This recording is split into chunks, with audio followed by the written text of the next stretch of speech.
Hello everyone, what's up? It's me again, Junkmaster3, and what do you know? It's time for a new horror review video.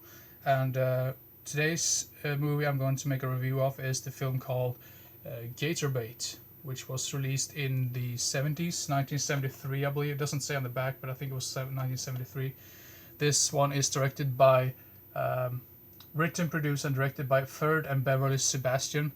Both of those people were also the people that directed Rocktober Blood. So if you like that film, you know what you probably are in for is some really cheesy stuff in that Rocktober Blood film. It's kind of stupid, but at the same time, it has a really good music in it and really like memorable.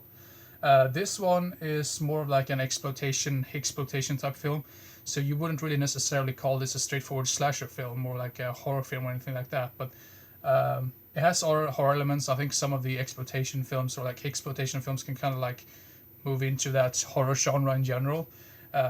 So this film is basically about this lady. She's living out in the woods, like in the swamp area or whatever, and one of I believe it's one of the police officers that are like guarding this place or like running after this lady gets killed off, and for some reason this other guy that survives, the other police guy, whatever, he blames this lady for the death of that officer.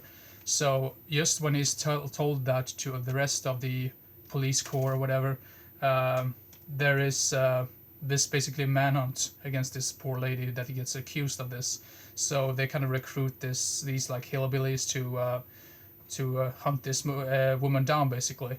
So now they're pretty much after her and her entire family, and there's like dramas and like really messed up stuff that happens right later on for her family. So she pretty much has to fight for her survival against these people. I'm just gonna leave it at that for the storyline because I don't want to spoil anything else in that. But this is gonna sound really strange, but it kind of felt like a rape and revenge type film and mixed with like a Rambo film. But this is like the female Rambo, if you will. Of course, not as action packed or anything like that. It's more of like a straightforward exploitation film. But I like the action sequences, and I really like the whole chase scene, like they chasing her and she eventually like strikes back and whatnot. I thought it was really cool for her. They used to have like that moment, and apparently this film was actually written for this actress to be in this film, like specifically made for her in that role. Unfortunately, she passed away like in 1977 or 79, I believe, in some car accident, I believe, which is really unfortunate.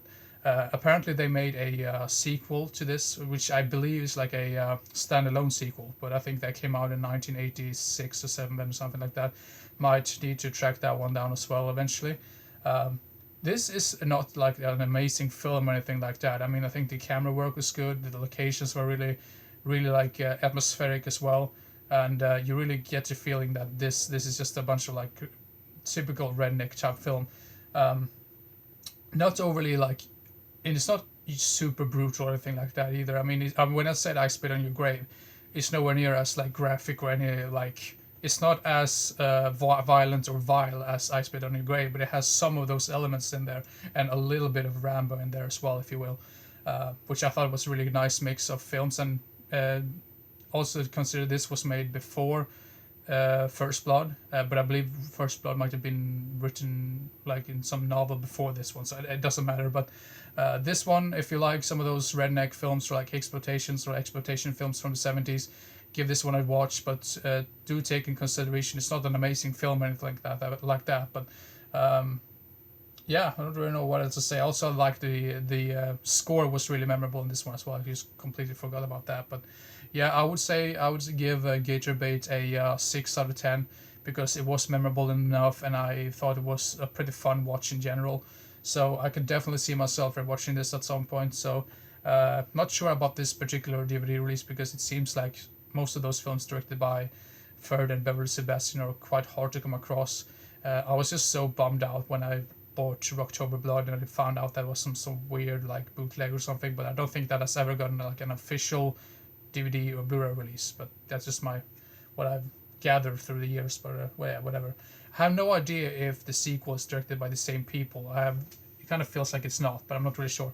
But anyway, Gator Bait, a 6 out of 10. Check it out if you like exploitation or exploitation films from the 70s. You'd probably enjoy this one. So yeah, Gator Bait.